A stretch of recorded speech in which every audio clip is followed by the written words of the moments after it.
Bonjour et bienvenue dans Ça papillonne, le podcast qui t'aide à faire évoluer tes habitudes au travail de manière efficace et engageante.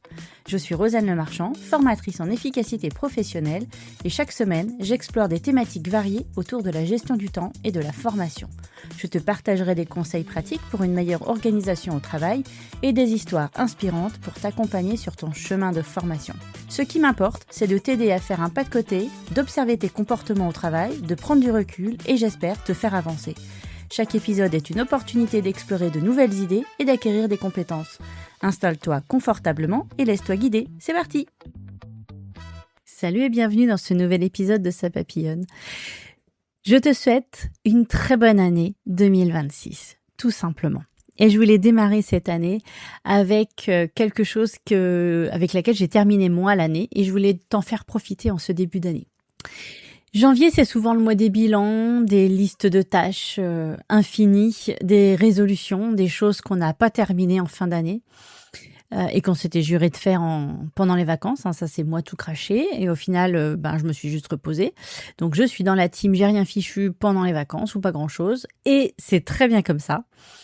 C'est aussi le moment des nouvelles stratégies. Et par contre, bizarrement, je n'ai pas encore fait mon bilan 2025 parce que j'ai été prise par la famille, par les allers-retours, par la grippe. Non, j'en étais pas là, mais la bonne crève. Donc j'ai pas encore fait mon bilan 2025, mais j'ai bien une stratégie pour 2026. Et puis, avant de remplir ton agenda, je voulais te proposer de regarder l'état de ton arbre intérieur. Alors, c'est pas extrêmement philosophique, ne t'en fais pas. C'est un schéma dont j'ai pris connaissance en fin d'année et j'ai transformé sous forme d'arbre parce que je trouvais que ça me parlait un peu plus que sous forme de maison. Et disons que il est tombé à un moment donné où ça y est, j'avais fini de bien réfléchir dans mon année 2025 et ça a été un bel électrochoc en début décembre. Et j'ai découvert en fait l'image des 7 besoins fondamentaux sous forme de maison, comme je te disais, et que j'ai transformé en arbre. Et je me suis rendu compte que je suis restée très longtemps coincée sous terre. Alors imagine, cet arbre, il a des racines. Des belles racines qui vont très loin, un beau tronc bien droit, l'arbre le plus simple possible. Mais dans l'arbre, il y a plein de feuilles et plein de fruits. Et donc moi, je suis restée sous terre, coincée à un niveau en fait en dessous. J'ai été coincée par le besoin de sécurité pendant très très longtemps, au lieu de me projeter vers autre chose. Et tout le chemin que j'ai parcouru en 2025, ça y est, 2026, je sors de terre, je vais aller cueillir les fruits de mon travail, je vais rester proche de mes valeurs, je vais prendre en compte mon énergie, je veux rester dans ma zone de confort, ou ma zone de génie si tu préfères. J'ai découvert fin décembre le slowpreneuriat et c'est exactement ce que je prône, mais du côté de l'organisation. Donc je vais t'en parler régulièrement, je pense. Et je me l'applique à moi-même aussi en priorité.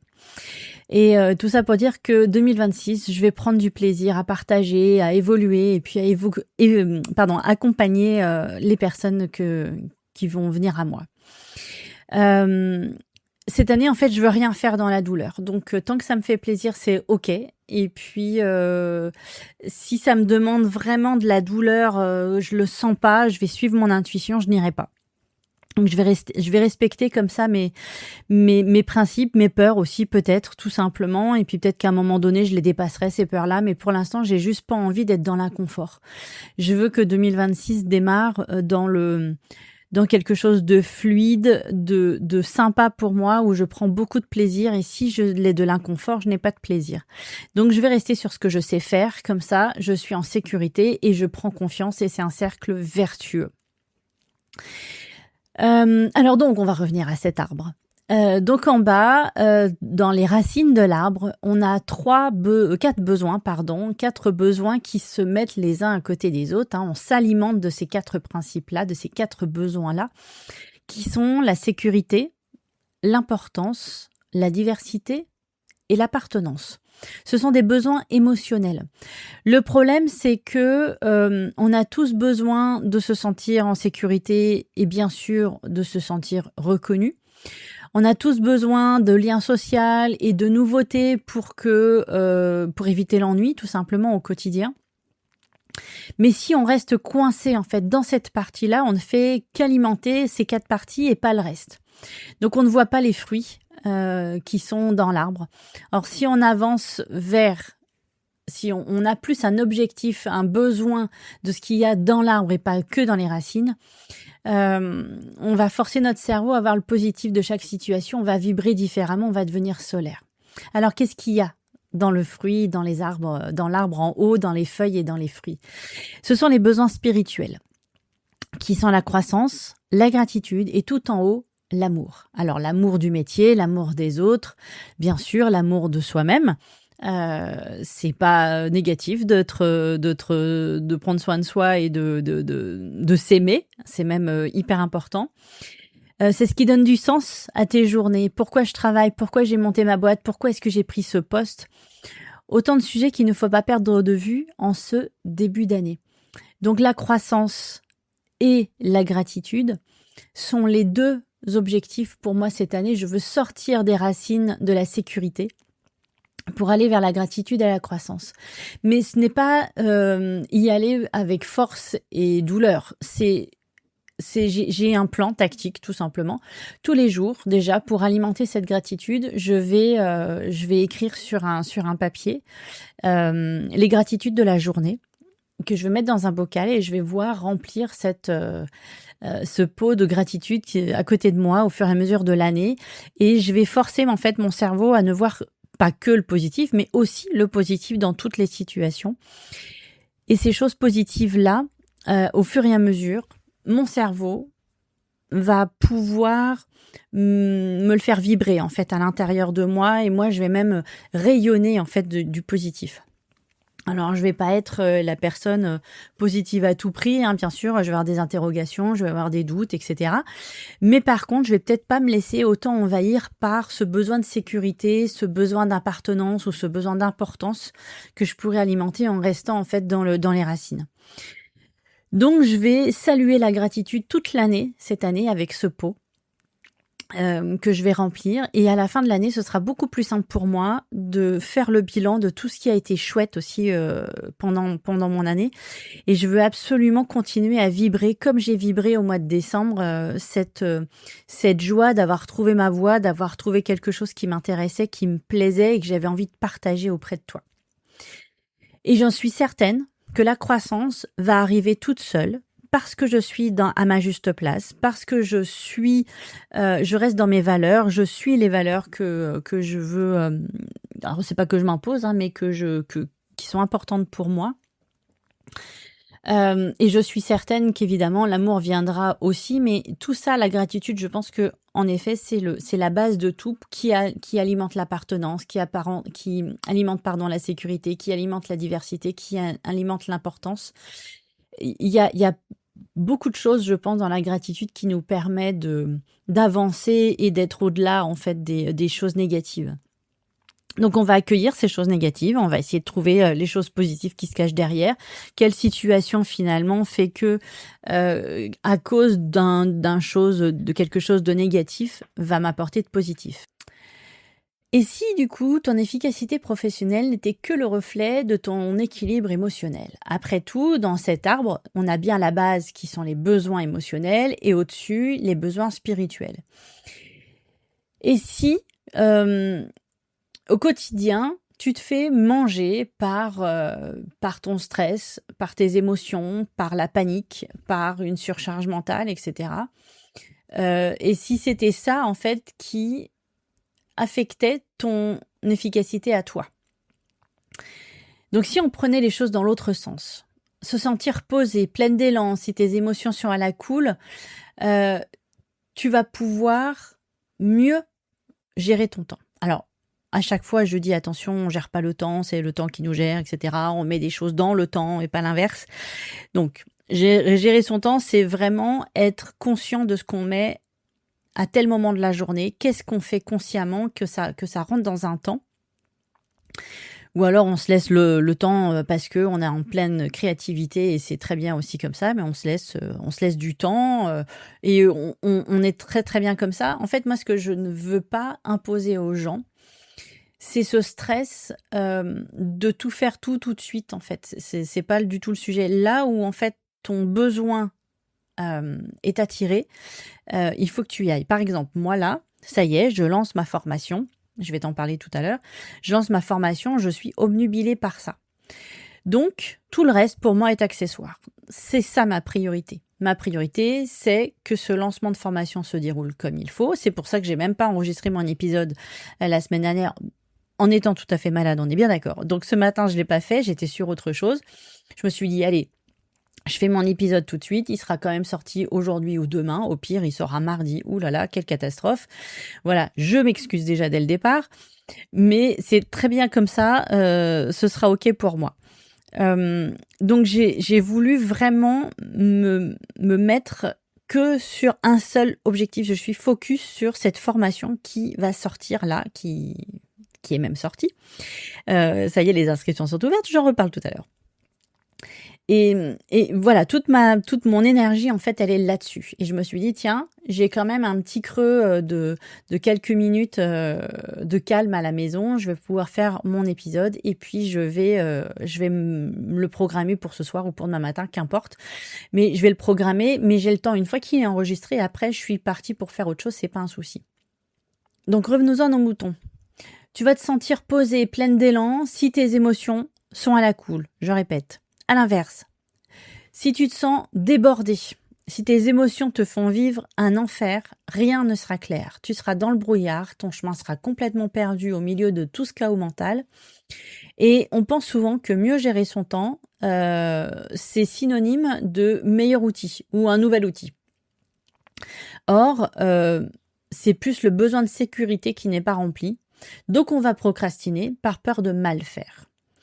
Donc la gestion du temps, c'est d'abord une gestion des émotions. Si tu vas bien, la gestion du temps sera plus calme, plus posée. Si tu es en panique dans ta tête, ta gestion du temps, ce sera n'importe quoi.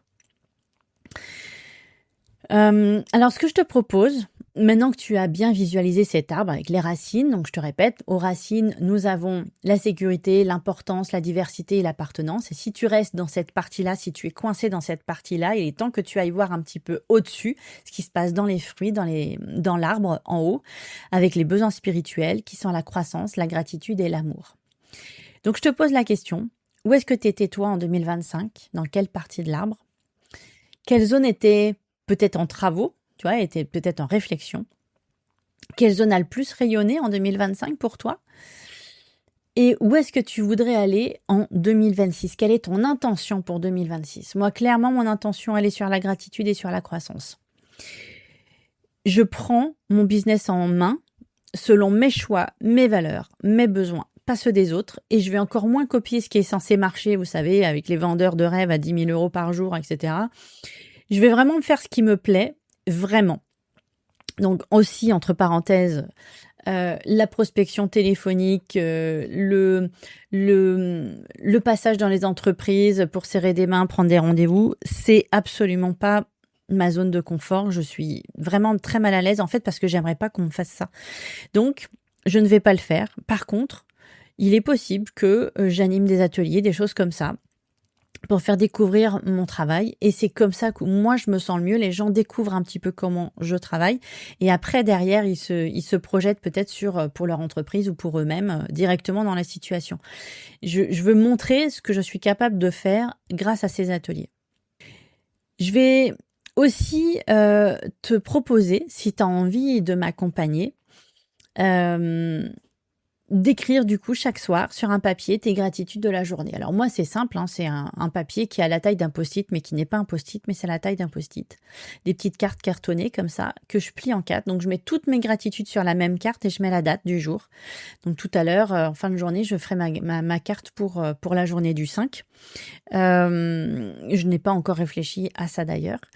Et comme ça, franchement, à la fin de l'année, et même au fil de l'année, je vais voir ce bocal se remplir et je me dis, ouais, j'ai plein de gratitude quand même. Et je vais vraiment forcer mon cerveau à réfléchir à tout ça et ne pas rester que sur le négatif. Parce que j'ai, moi, tendance à rester sur le négatif, en plus. Donc, entraîner son cerveau à voir le positif en chaque chose demande vraiment des efforts, c'est sûr. Mais ça l'entraînera à vibrer ensuite, à ce que tu vibrer positif et toi tu vibreras positif et ce sera beaucoup plus, ça se verra en fait de l'extérieur auprès des gens. Ça fonctionnera si tu es aligné avec tes décisions, avec tes actions, avec tes besoins. Donc je t'invite vraiment à ouvrir ton bocal, à mettre au fur et à mesure de l'année tes gratitudes et peut-être même me partager une photo sur LinkedIn avec ce petit bocal pour dire moi aussi c'est une année gratitude. Et donc, ce que je voulais dire en fin d'épisode, voilà, j'y suis. Ce que je lance, du coup, c'est un parcours de formation en distanciel, un parcours de 6 semaines. Alors, ça s'apparente plus à un accompagnement ou un mentorat de groupe, puisque il y aura 8 personnes maximum dans ce groupe. 8 personnes qui vont se suivre donc pendant 6 semaines sur une plateforme dédiée, donc c'est une formation distancielle. Il y aura des modules qui seront disponibles chaque semaine. Ils seront débloqués seulement chaque lundi de chaque semaine. Et tu auras des exercices, tu auras des informations, des petits cas pratiques à faire, voilà, des choses à me rendre aussi pour voir l'avancement de ta situation. Et comme c'est en groupe, toutes les semaines, nous aurons un temps groupé en visio avec toutes les personnes disponibles. Alors, il ne faut pas avoir peur de ce temps-là, puisque du coup, tout le monde sera dans la même situation. Mais surtout, si tu ne peux pas, en fait, être là pendant la visio, eh bien, il n'y a aucun problème. Elle sera enregistrée et tu pourras la relire le lendemain. En fait, dès le lendemain, elle sera disponible sur une plateforme. Tout est organisé. En tout cas, il y aura toutes les visios, tous les replays au même endroit. Donc, tu pourras même revenir sur quelque chose dans laquelle tu as participé. Donc, cette formation, elle s'appelle Bien dans tes baskets. C'est une formation que j'avais déjà sortie en 2022-2023 et qui avait déjà fait ses preuves. Et puis, je ne sais pas pourquoi, je l'ai laissée tomber alors qu'elle était, je pense, vraiment super. Ceci dit, je l'ai complètement refondue, je l'ai complètement repensée. Je vais plus loin dans l'introspection peut-être de soi. Alors, je ne suis pas coach, je ne suis pas thérapeute. Pour autant, je vais t'emmener à te questionner quand même beaucoup sur ton quotidien, sur ce que tu as envie vraiment d'avoir dans ton organisation, ce que tu veux, ce que tu ne veux pas. Ton organisation idéale, oui, mais pas que sur le papier, vraiment dans la pratique, comment ça peut se passer. Bien sûr que je partage des outils. Mais c'est pour moi en fait une formation de 2 jours quand on est en présentiel ou en distanciel, voilà, avec un petit groupe, c'est top, mais on n'a pas de suivi. Or là, pendant cet accompagnement-là, sur 6 semaines, alors moi je vais être avec vous, avec toi, pendant 1h30, 2 heures maximum chaque semaine en groupe, mais tout le reste du temps, tu le fais toute seule, cette formation. Donc, tu avances à ton propre rythme. Ça ne te prendra pas énormément de temps. Ça va te prendre un peu de temps, certes, mais pas énormément, pour que tu puisses bien intégrer les choses au fur et à mesure de la formation pendant 6 semaines et ça fera son chemin. Et c'est ce genre de choses-là, en fait, qui vont faire que cette formation, ce parcours sera vraiment plus impactant pour toi qu'une formation de 2 jours. Et je vais aller beaucoup plus loin dans tout ce qui est le bien-être au travail, sur qu'est-ce qui est vraiment utile pour toi, etc. Donc, c'est dédié aux personnes qui sont à leur compte. Qui sont indépendantes depuis au moins 3 ans, en fait, tout simplement parce que avant 3 ans, on est encore dans une sorte de lune de miel avec son entreprise et que on n'a pas le temps de penser à ce genre de choses-là. Mais si on veut durer dans le temps, il faut vraiment se poser et savoir quelle organisation on veut se mettre et quelle intention on veut poser pour chaque année. Et ça, c'est ce que je veux t'apporter en fait dans ce parcours. Donc les places, elles sont ouvertes, ça y est. Je vais mettre le lien, en tout cas, si ce n'est d'inscription, mais au moins de consultation pour le parcours.